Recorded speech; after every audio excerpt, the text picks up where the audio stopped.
In fact, I may tell you the dream I had this morning. The Lord speaks to me in dreams. And, when I was younger, he spoke to me in visions. Now I'm older and he speaks to me in dreams. I was in a place. Now, it happened to be California because I used to live there, and California has a lot of earthquakes, and I know that's why the Lord put me there in the dream. And I was outside a house, the place where I lived, and Carol was inside the house, and an earthquake hit. So after I don't know if some of y'all never been in an earthquake. It's a pretty traumatic thing. It really is, because you don't have any control. It's one of the times in your life when you have absolutely no control. And I'm talking about you're swaying across the room and stuff is falling out of your cabinets, and it's really a shaking. So that's where I was at. And so after the earthquake subsided, I ran to the house. And on the outside of the house, everything looked fine. I thought, well, nothing's hurt. But then when I opened the door, there's Carol standing there kind of in the doorway, which is what they do in California, get to a doorway as soon as you can. And she was standing there, and I look around her, and it was total devastation inside the house. And by that, I mean, it was a rock house, and the outside was still there. It was the inside part of the rock that had all fallen out and crumbled, and it was all over the furniture and everything. I mean, you couldn't live in it right then. And I guess I woke up, but there seems like there was one other thing. Oh, and I noticed that I haven't been in earthquakes in the natural. I noticed there were no aftershocks, because there's always aftershocks. And if y'all don't know what aftershocks are, I'll give you an example. I was in a particular earthquake out there. It was 6.7 on the Richter scale when it hit, and then the next aftershock was like 6.2. Next one was 6.1 and 5.9, and it scales on down to where pretty soon there's no aftershocks at all. And I remember telling Carol, I said, this is a strange earthquake because there's no aftershocks. Yeah. All right. So I asked the Lord, and of course, Carol's good at getting interpretation to dreams and so forth, visions, whatever.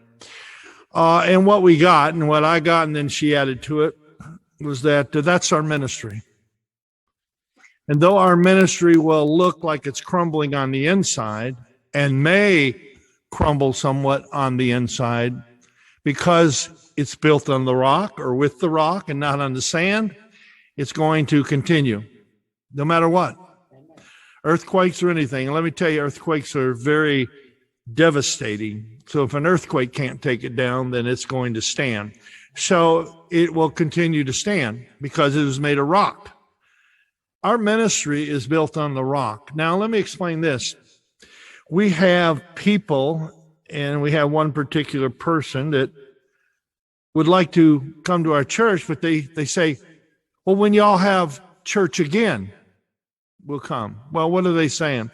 They're saying, when your sanctuary's open and people are coming in and the COVID thing's over, that may not happen for us. That's not our calling.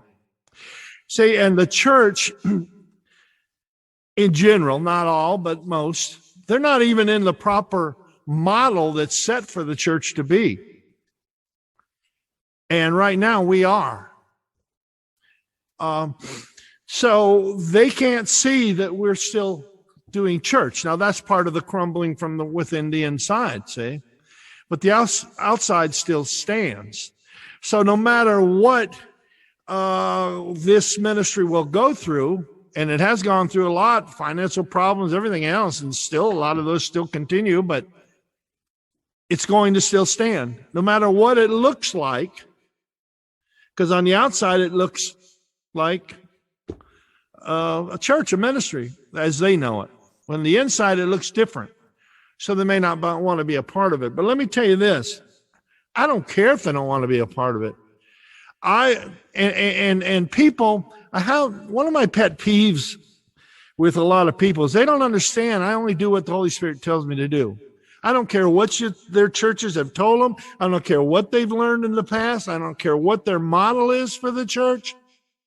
If the Holy Spirit didn't tell me to do it, we're not going to do it, period. And we've been through that since I started this ministry. And in fact, I got prophecies years ago, back when we were in the prophetic church in Alabama. 3 prophets that I can think of right offhand couldn't tell me what our ministry was like. They'd say things like, wow, there's no ministry exactly like it. I can't tell you. And and now I know, you see. So I don't have time for people that think we're supposed to be like the church down the road. I really don't. Now that's apostolic. It's called apostolic boldness. In other words, I hear what he wants me to do, and I work for him, and I'll do what he says to do. That's why our church can look like it's crumbling on the inside, like an earthquake hit it, if you will. But on the outside, it's still standing. Why? He's the rock. And our ministry is built not just on the rock, but built out of the rock. And I just want to say this because some of y'all are not the people that I'm really referring to. But I will tell you this, and you'll see it in this message, as I hope you'll see it. In these last days, let me put it kind of apostolically bold for you. In these last days, I wouldn't dare sit under a little old pastor. I would look for an apostle. Why? We read it last week. God reveals his mysteries to apostles and prophets. He doesn't reveal them to pastors. I don't care how big your church is. If you're still just a pastor, guess what? You're not going to know what's happening. And we'll talk about that today in today's message. Now, it doesn't mean pastors don't have their place. Their place is to guard the flock. Period. That's it. There's nowhere in the Bible, or the New Testament at least, where you can find where a pastor ever started a church. Why? Because they're just supposed to guard the flock once the apostle starts the church and the Holy Spirit sends the people in. Period. See, and in this country, we have placed pastors up so high as if that's as high as God ever wants us to be. And that's a lie of the devil. Why? Because pastors generally, the only ones I know that do deliverance are those that are really apostolic as pastors, apostolic pastors. But pastors don't do deliverance. They don't teach spiritual warfare very much. I heard a preacher this morning, and he was preaching stuff that we knew and taught that the Holy Spirit gave us over 20 years ago. Are they catching up? I don't know. It sounds a little better. But they're pastors. So what it means is that it takes time for the revelations to be passed down through the apostles and prophets and put out there so these pastors will see it or hear it and grasp some of it at least. And these pastors are teaching and preaching stuff that not only myself as an apostle, but other apostles that we know, John Eckhart and some of the others, They're preaching and teaching things that we taught 20 and 30 years ago.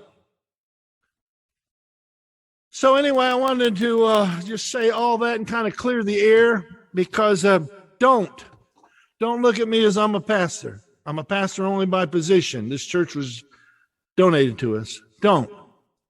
We got people at the table call me Apostle Terry.